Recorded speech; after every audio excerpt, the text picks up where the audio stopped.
The next speaker is going to give the Founders Lecture. This is a lecture we have each year to commemorate the founders of the Auckland Medical History Society. And I have to confess I forgot to look up the names of the founders. There's James Newman, obviously, but also we have a Newman's lecture early in the year. And Laurie Gluckman, who is a psychiatrist, father of Sir Peter Gluckman, was one of the founders. Dr. Roche was a third.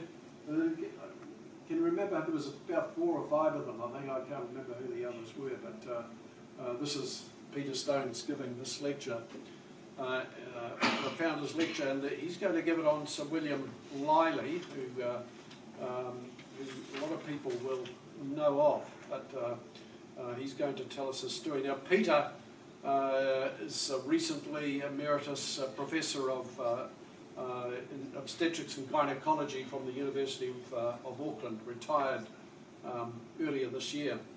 He's an Auckland grad, must have been one of the earlier Auckland graduates, and after completing his diploma in Obstetrics and Gynaecology in Part 1 for the College at National Women's Hospital, he completed his postgraduate training in ONG in the United Kingdom and completed a Doctor of Medicine in Bristol. Then he returned to New Zealand, this time to Wellington, where he was a senior lecturer, and then in 1998 he was appointed to the chair of maternal and fetal medicine in Auckland, where he's been since until this year when he retired. In fact, he is still continuing to supervise research and so forth in the university.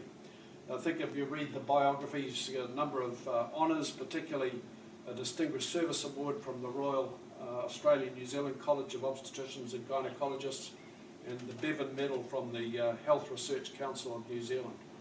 So Peter is going to tell us about Sir William Liley and his contributions to medicine and his life. Thanks. Now, have you got a microphone?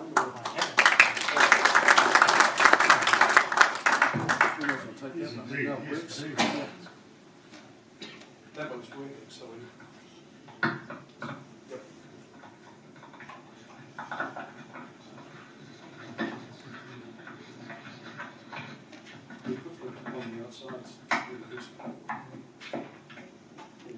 it's hard to get dressed for these occasions.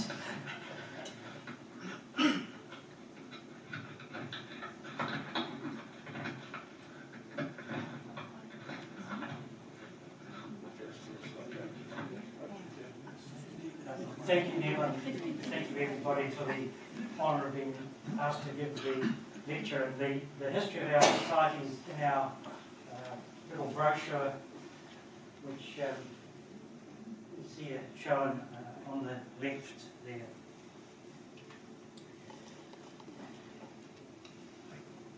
Professor Sir William Liley, or Bill as he was affectionately known, was the father of fetal medicine, and this evening I would like to defend that statement. I had the pleasure of working with him, and later in my career I also came to treat pregnancies affected by the same condition, rhesus hemolytic disease, that he worked on. And I often reflected on the enormous challenges that he surmounted many years ago. And in this lecture, what I want to do is describe what he did, what the problems were that he had to overcome, and the achievements that he made. I'm not aiming to give a full biography of his life. Just for a moment, let's cast our minds back to the late 1950s, the early 1960s. When women who had developed rhesus antibodies, either through previous pregnancies, miscarriages, mistyped transfusions, or undeclared abortions, ended up having repeated pregnancy losses, intrauterine deaths, stillbirths, or neonatal deaths. And if the baby happened to be born alive early, the baby often died from the problems of prematurity. There was no neonatal intensive care. If I had been born in 1950 at 28 weeks, my chance of surviving would have been less than 20%. If I were born today at 28 weeks, my chance of surviving would be greater than 90%, and that would be a good, healthy survival. A lot has changed. Bill was a man for the time. There's no doubt that he was clever. He topped the University Scholarship Awards in 1947. He won the gold medal in anatomy in 1950.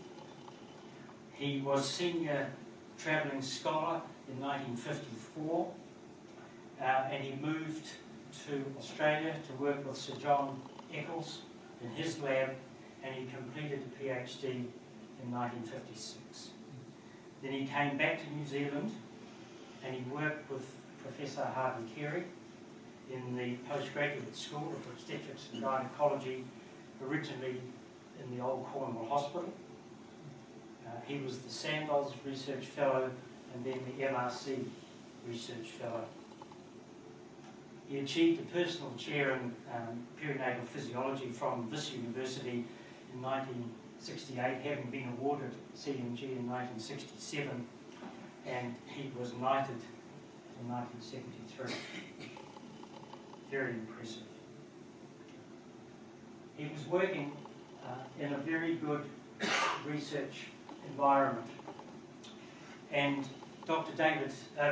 Ross Howie, who was one of the paediatricians involved in his work, said, and I quote, "It was a good place to work. The research environment was cooperative and friendly. And under Professor Bonham, it was not publish or perish." My word, I wish we could say the same today. Timing was also important. As I'm going to show you in a moment, rhesus disease was a major cause of perinatal mortality. And Liley noted, and I quote, that parents and medical attendants were helpless spectators at the death of the fetus. And so this was a disease that sorely needed attention. There was a bit of serendipity as well, and as often is the case in science and medicine, a good bit of luck happened along the way, but the brilliance was that for Liley, and for later Sir Graham Liggins as well, they seized upon the opportunities and they used them. There's no doubt there was a lot of bravery here and perseverance. Things that Liley did, I doubt that we would do today. He was brave to tackle a fetal problem way back in the 1960s, and he stuck at it when many others would have given up. Now, for those of us in the audience that aren't haematologists, my apologies to the haematologist, briefly, what is rhesus hemolytic disease or hemolytic disease of the fetus and newborn about? Well, we have an Rh negative mother, and what is happening is that her red cells are not coated with antigens that protect the cells from antibody attack. Now, as you probably know, that during pregnancy, there's a constant feto-maternal spill of red cells and other debris into the maternal circulation right throughout pregnancy. So the Rh negative mother is subjected to showers of fetal material, and if there's an Rh positive baby, for example up on the right here, then the mother is being subjected to Rh positive cells repeatedly. She makes antibodies to these cells. The antibodies are an IgG. They're small, they cross the placenta readily. They attack the Rh positive cells in the baby, leading to fetal anemia, a high output cardiac failure, then hydrops, ascites, and fetal death. And sadly, and I'll quickly skip over the next horrible slide, but this was often the sad outcome for those hydropic babies. Large swollen baby, large swollen placenta. A tragedy for all involved. Well, what are the outcomes, or what were the outcomes for rhesus disease in the early 1960s? Well, as Liley noted, prior to any treatment, all that could be offered was early induction, but of course the risk there was prematurity. In the early reports from the old Cornwall Hospital from 1949 through to 51, the first three reports, the infant mortality was around 44%, and the perinatal mortality around 22%. But after Bill introduced his charts, which I will show you shortly, the perinatal mortality had dropped to 8.7%. But this remained a leading cause of perinatal mortality before the introduction of anti-D and safe transfusion to mothers. It's a little bit amusing, but I came across this slide of Professor Hardy Carey lecturing at the postgraduate school, and you can see that he's actually lecturing on rhesus disease because he's got pictures of mother Rh negative and baby Rh positive. Now, Hardy Carey actually recruited Bill Liley, and quoting from Hardy, he said, "I recruited him for his intellectual qualities, his capability for lateral thinking, enthusiasm and depth of compassion." And Dennis Bonham, who strongly supported his clinical academics, was responsible for Bill becoming the chair in perinatal physiology. Now, as a physiologist, Bill Liley was interested in amniotic fluid, and he knew that amniotic fluid belonged to the fetus, and he knew that hemolytic disease was a fetal condition. So he understood that the examination of amniotic fluid could be a way of giving the key to understanding the condition. And he reported a series of 200 attempted amniocenteses. No mean feat. This was all done without imaging, and almost all of them were done for hemolytic disease. None of those indications would be valid today. How much things have changed. He was also open, honest and brave because he reported on the results of those amniocenteses. Today, our miscarriage rate from amniocentesis is less than 0.5%. But have a look at the problems that he honestly reported. He aspirated fetal blood. He perforated the maternal uterine arteries or the veins. He had a neonatal death. He had leakage of amniotic fluid into the maternal peritoneum, possibly because the needles were rather large. But he published these data. What he was doing was he was using amniotic fluid spectrophotometric analysis to measure the amount of bilirubin in the fluid. Because as you know, when blood breaks down, one of the breakdown products is bilirubin, and it gets into the amniotic fluid. And in fact, many of you may remember that he set up a national service, and we would be sending tubes of amniotic fluid covered in aluminium foil so the light didn't break down the bilirubin to National Women's, and he would do the optical density. These are Liley's original drawings that I found in his old office, and you can see that what he was doing was expanding on the work of Beavis and others, and he was developing the optical density curves from which he could predict whether the fetus was affected, and if so, how severely it was. bilirubin in amniotic fluid has a peak at 450 millinewton, and that was what he was working out. And in 1961, as a major breakthrough, he led the world in publishing his method of predicting the severity of hemolysis, the likelihood of fetal anemia, and therefore the need for transfusion. And this is the paper from 1961, the world-leading paper. And the Liley charts that were derived from this were used from then up until 2000.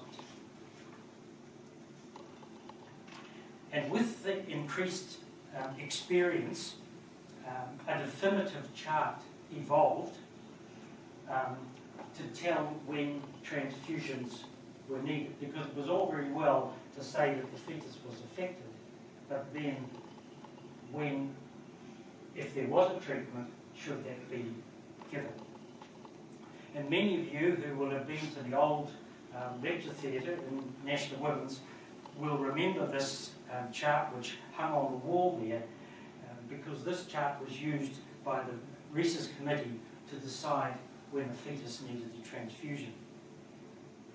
But the issue really was, well, having made a diagnosis of fetal affliction and likely fetal jeopardy, there needed to be a treatment.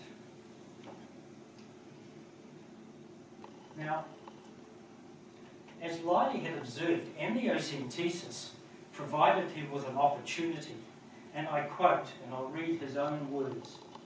The idea of fetal transfusion originated from two aspects, and we'll cover both, of amniocentesis. And one of these was a mishap. He was honest and brave.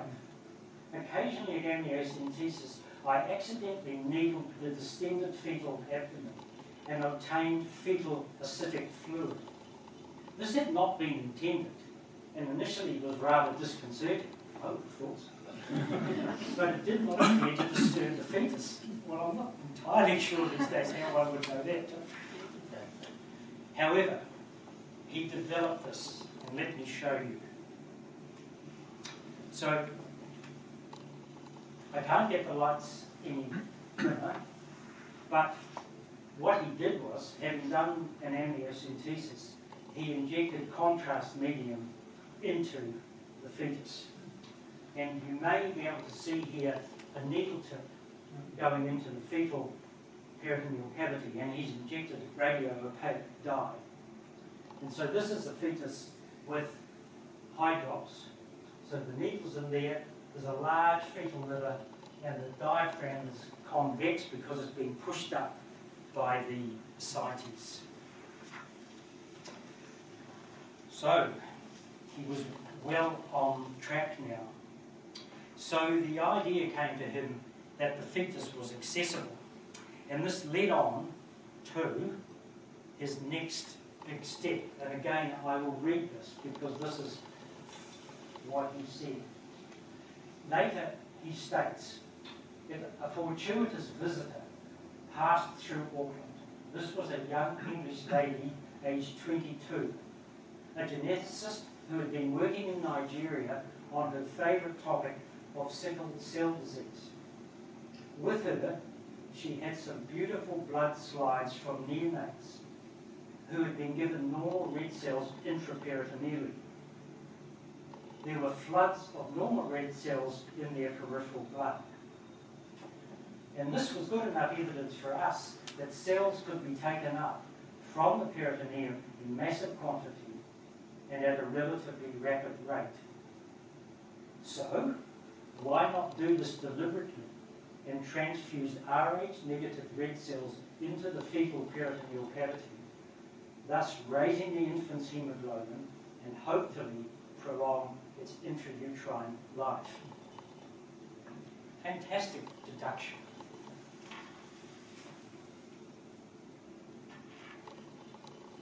How were the transfusions done? Well, this was a 2-day affair. It was not easy. In 1963, in the stages of the development of this, there was no ultrasound in National Women's, and indeed there was no ultrasound in New Zealand. The best images of the fetus were radiographs, like this, X-rays of the maternal abdomen. These showed the fetal skeleton from the later part of the second trimester. And can you see that there's a fetal skull outline there, and somewhere up there is a fetal spine. Picture done at National Women's. This was a reference film, and this was taken at a presumed 23 weeks gestation. Now, that's a plain film, but more information was needed about the fetus before transfusion could be contemplated. So a soft tissue outline of the fetus could be shown if opaque medium was put into the amniotic fluid. So, day one, the amniocentesis was done. And it was called an amniogram because after the amniotic fluid was taken out, the contrast medium was put in. The amniotic fluid was taken out and analysed to determine whether or not the fetus needed transfusion. So this was the first step in the process. Now the fetal chest has been marked here with this clip, and I think that is just a marker for fetal heart because the transfusions were done into the fetal peritoneal cavity as I've explained, and so the marker actually isn't in the place for that. But this is what Liley was working with as he was planning his transfusions.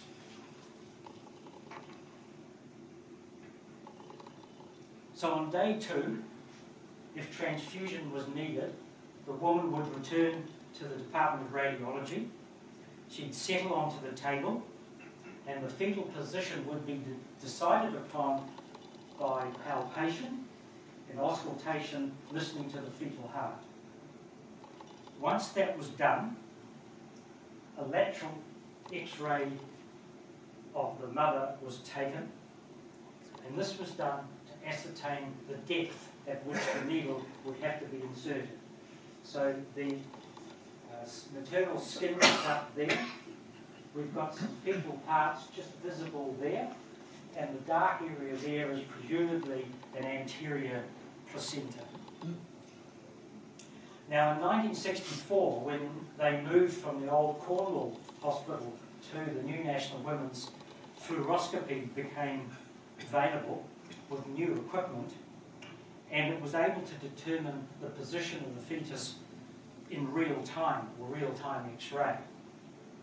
But to reduce the amount of radiation to the fetus, only a quick look was allowed.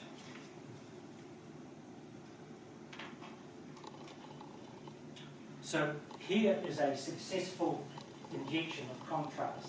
So here we have the needle, and here we have the fetal abdominal cavity ready for transfusion. They actually put case number 1, so this was actually the first ever attempted transfusion.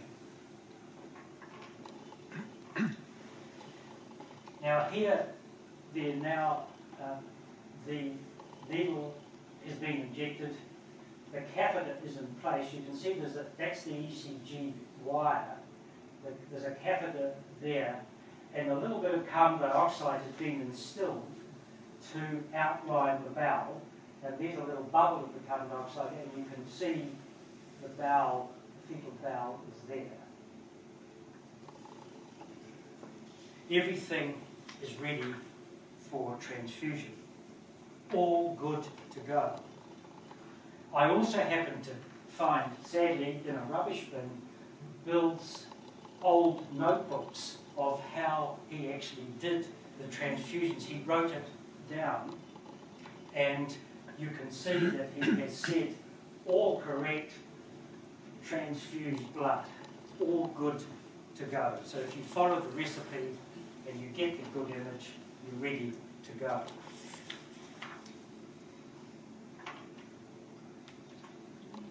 It didn't always go that well because you can imagine this was incredibly difficult. And this is an X-ray showing the fetal bladder being outlined. So here's the needle and catheter, and there's the fetal bowel. But instead of getting into the peritoneal cavity, the dye has gone into the fetal bladder. That's tolerable. Now, it seems to me, from what I can ascertain, that it's most likely that the early transfusions were screened by Dr. Tony Crick, who was the first radiologist at National Women's when it was at Cornwall. It may be debatable, but that's who I think was involved with those first transfusions. Here we have Dr. John Stewart screening, and a better front view of John. And John would have done the majority of the over 400 transfusions that were done. And his daughter tells me that he was on call for all of those transfusions, including being down at Coromandel and having a little aeroplane fly down to pick him up, to fly him back when a transfusion was needed to be done. Now, here is an illustration of the first successful transfusion, which was the fourth one, which was published in the British Medical Journal in 1963. And there's the needle, but this is actually on the maternal abdomen, and the catheter is actually in the peritoneal cavity, ready to transfuse blood. And so in November 1963, Liley wrote this rather self-effacing communication in the British Medical Journal of the first successful transfusion, and in that communication he wrote up the details of the three previous ones which had been unsuccessful. And here is the first successful one. There is Grant Liley McLeod and his parents, and they managed to get on the front page of the New Zealand Herald on the 24th of September 1963, along with various other comments the Herald chose to make that day.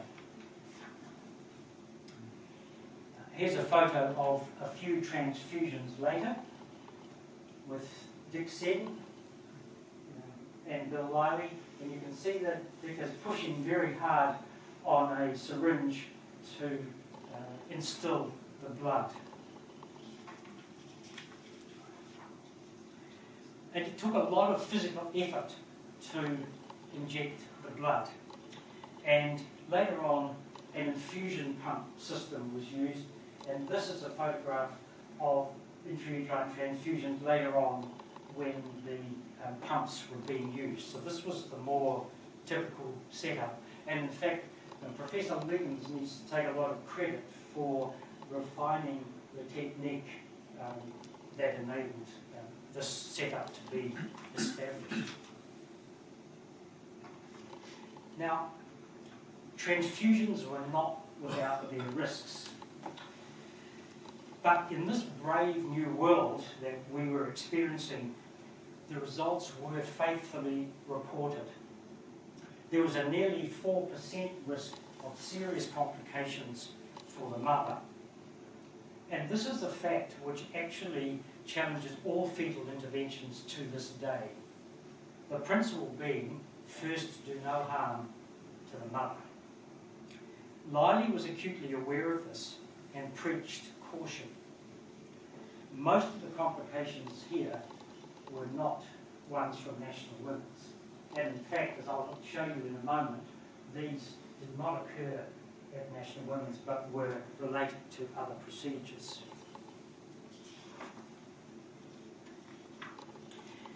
So in 1966, there was a meeting in the United States that reviewed all of the international reports of transfusions up until that time. And these people here were promoting the concept of doing a laparotomy on the woman, a hysterotomy, opening the uterus, exteriorizing the baby, cannulating the baby's femoral artery, and transfusing the babies. And it was an abject failure. 46% neonatal death, 50% stillbirth, 1 survivor, no survivors. And shortly after this conference, this was abandoned. So this was a key step in the history of fetal treatment. And it's why Liley and his successors changed the course of fetal medicine. These people in the 1960s were trying to operate on the uterus when we didn't even have what we have today in terms of tocolysis, or keeping the uterus quiet. They were opening the fetal membranes and then trying to stitch them up again. And of course there wasn't neonatal intensive care, even if these babies did live a preterm. So the fact that Bill Liley showed that it's possible to transfuse without doing this changed the whole course from a surgical approach to the problem to a medical approach to the problem. Well, what about the babies? Well, my friend Penny Dunkley, who many of you may know, I think rarely came to work without her camera, because she had an amazing collection of slides. But she took these photos. So the photo on the left is of a healthy baby who had had an intrauterine transfusion, and you can just see that there's 2 small puncture marks there where the catheters have been. But there were risks, and here we have on the right a lipidol injection just below the orbit of that baby. That baby apparently did very well. But risks have to be balanced, as we all know.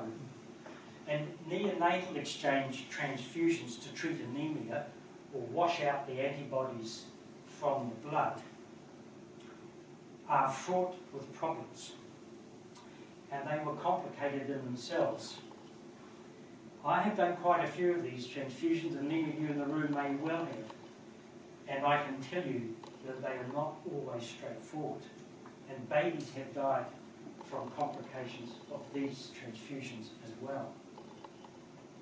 And actually nowadays, in fetal medicine, it's safer to give a baby an intrauterine transfusion than it is to do a postnatal transfusion, for reasons that we could discuss. So through all the ups and downs, as Ross Howie had noted, this was a team affair. And I must mention many of the other people who were included in the program. Dr. Florence Fraser, who did many of the transfusions with Bill Liley, folk in the laboratory, the blood bank, radiology. And here on the left is a photo of Professor Liggins and Ross Howie, who was the neonatal paediatrician involved, and an early photo of Professor Liggins and Bill Liley. In fact, Liggins ran the program in 1964 because for the whole of that year, Bill Liley was working in New York at Columbia University. Well, the story ended in a way in 1984, and this was a graph that many of us had seen, which seemed to end in 1984. Not only because Bill had died, but also because ultrasound was taking over in Auckland.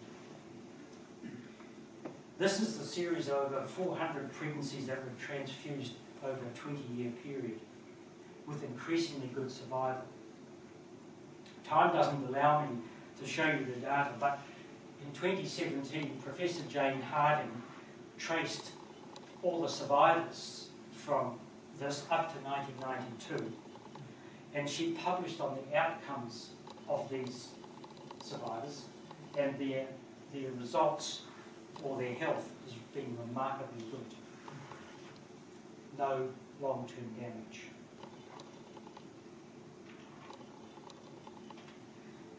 Well, this was early real-time ultrasound, and I'm sure you'll agree with me that the pictures don't look that much better from the angiograms that Liley had to deal with.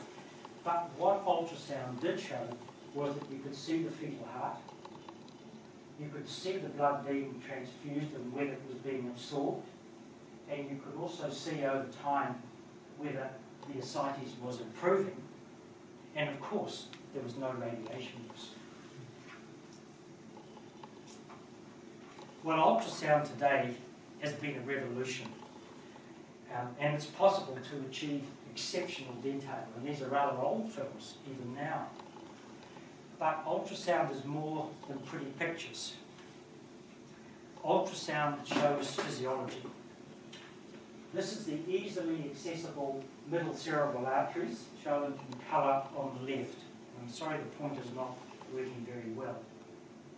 And we can use ultrasound Doppler to show us not bilirubin, but we can show us the speed of blood, or the blood flow velocity in the middle cerebral vessels. Easily done. And then there's tables that tell us when the velocity is likely to show fetal anemia. And this was seminal work done by Mari in the US, published in the New England Journal in 2000. So when I get a peak systolic velocity in the middle cerebral artery and it's up at 80, I know from the work that this baby is severely anemic and needs a transfusion. So now I'm going to teach you all to be sonographers. Ultrasound allows us really clear views. And here's a scan showing the cord insertion, the umbilical cord insertion into the placenta. And because it's flow velocity, we put the Doppler on, we can see it. And colour is purely whether the flow is towards or away from the transducer. So now we've got a way of identifying which babies are anemic, and we can see the cord and the cord insertion, and so we are ready to transfuse a direct fetal intravascular transfusion. And I'm going to show you a quick movie. So this is a transfusion that I did some time ago now, and I'll just let you have a look at this. So you can see the umbilical cord. There's a needle going into the cord. So we're just checking position and aspirating some blood to check the fetal hemoglobin directly. And we'll just wait for the baby to get its hand out of the way. And then you'll see some flecks there now, and that's blood actually going directly into the fetal umbilical vein, into the fetal circulation. And we can check the fetal heart as we're going, so we know that the baby is tolerating the transfusion, and we can check that again at the end. Remarkable. I couldn't do this work without that sort of technology. So what's changed over the 50 or 60 years? Well, almost everything. Everything that Bill Liley did from a technical point of view has become obsolete. Except, so importantly, one thing, it's the top line. The fetus is a patient and the implications of fetal intervention. And just recently, a new thing has come on the scene. Nepocalimab, one of the new drugs which is an anti-inflammatory or anti-antibody drug, if you like. and it has just completed phase 2 and now phase 3 randomised trial in the United States, where it's been given to Rh negative mums with antibodies to suppress the antibody activity and prevent the severe sequelae of hemolytic disease. So if it is proven, it will be another quantum step in managing this condition. Bill Liley was famous for his aphorisms. And as I read about this drug, I think about a comment he made, which was, today's triumphs are tomorrow's disasters. So we need to wait and see, because that drug suppresses all of the fetal and neonatal immune activity for a short period. So it will be very important that we're sure that the baby doesn't succumb to other infection because it's unable to mount an immune response. So we need to wait and see the results of those trials.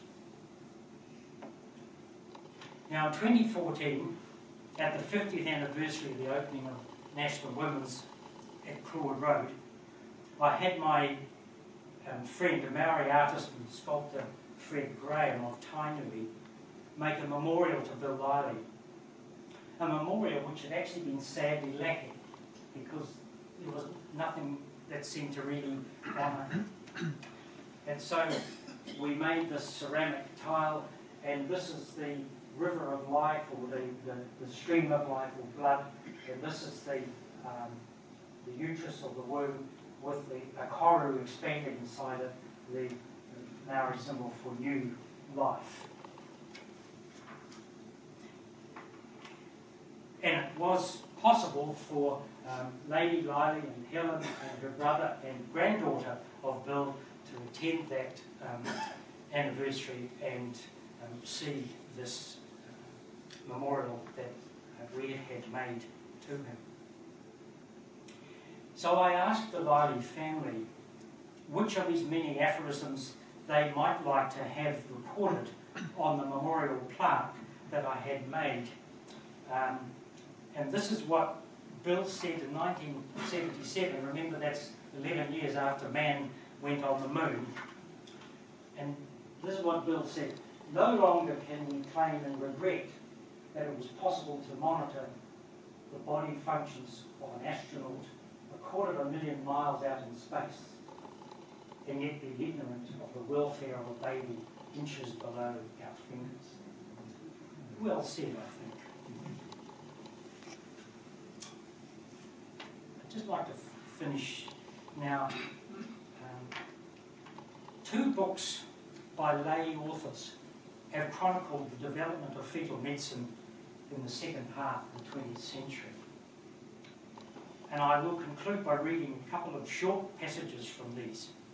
So the first is from Gynaecology, who was the top New York Times medical and science reporter. And she wrote, having interviewed Joel Schulman, who was a fetal medicine expert. And what had happened was that a group, including Schulman, had convened a secret meeting in Santa Ynez in California in 1982, at which, and I quote, the only truly international research star was Albert William Liley. Most of the doctors had never met Liley before, but as far as they were concerned, this older man was truly the father of fetal medicine, the first to treat a fetal disease successfully. And I would add, and compared with other attempted approaches, such as those open operations, relatively minimally invasively, as we've shown. Now the second is from Monica Kasper, who was then assistant professor of sociology at the University of California. And she similarly accepts the concept of Liley being considered the father of fetal medicine, not only for his technical achievements, but also for his application of physiology and the consideration of the fetus as a patient. she quotes medical journalist David Zimmerman. And again, I quote from David Zimmerman. Liley's needle had penetrated barriers beyond flesh and death on its way to the heart of the womb. Breached too was the metaphysical barrier between the world of life that is and the universe of life that is yet to be. A fetus has been treated as one of us. So I think I rest my case why you conceded. I think it is fair to say that Liley was the father of fetal medicine. So it just remains for me to acknowledge many people who have helped me with this brief story. Dr. Wendy Haddon gave me an enormous amount of support in both finding these original X-rays and then interpreting them. Penny Dunkley for the films. Catherine Sholem worked in the lab and did all the analyses of the Billy Rubens and so on that came through. Dr. Pat Clarkson for archives. Ron Jones for photographs and archives. And I need to thank the International Fetal Medicine and Surgery Society for substantial funding for the memorial to Bill Liley, and particularly to Dr. Ken Lewis of Texas for his interest in rhesus disease and for coming to New Zealand and meeting John Stewart, and Kevin Pringle also from the Society for Archives and some other material. And finally, I really would like to thank the founders for the opportunity to present this. So thank you very much.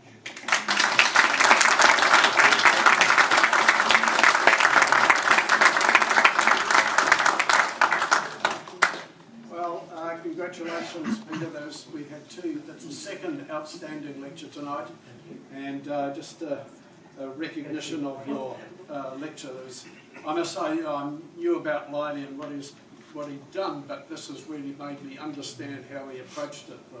I didn't really understand what he did or how he did it. So I'm sure there'll be some questions or comments from the audience.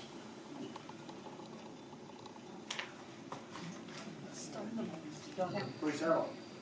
Peter, any idea what the radiation dose would have been? I've forgotten we used to X-ray pregnant women, but what would the equivalent of a CT scan be today? It's less than a CT. Yeah. And my understanding, and you might be able to help me, is I think it's less radiation than a jet plane trip from here to London. That's my understanding. And having talked to John Stewart before he died, he was very, very, very careful about exposure times. Can I ask a career question? I mean, he's went off to ANU and had a PhD in neurophysiology with a Nobel Prize-winning neurophysiologist. How did he change from that to obstetric medicine? Yes, because he was working with discovering acetylcholine as a neurotransmitter.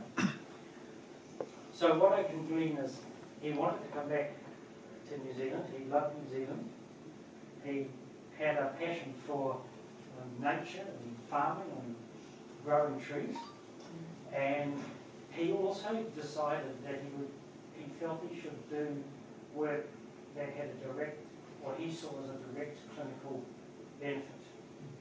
And he and Mont Liggins together discussed the concept of research about researching something which is important, but also achievable. And so he took off from rhesus disease, and serendipity was the right thing. Mont actually took off initially to work on the initiation of labour in the human, something that we still don't understand. So Bill actually chose the right. Well, thank you once again, Peter.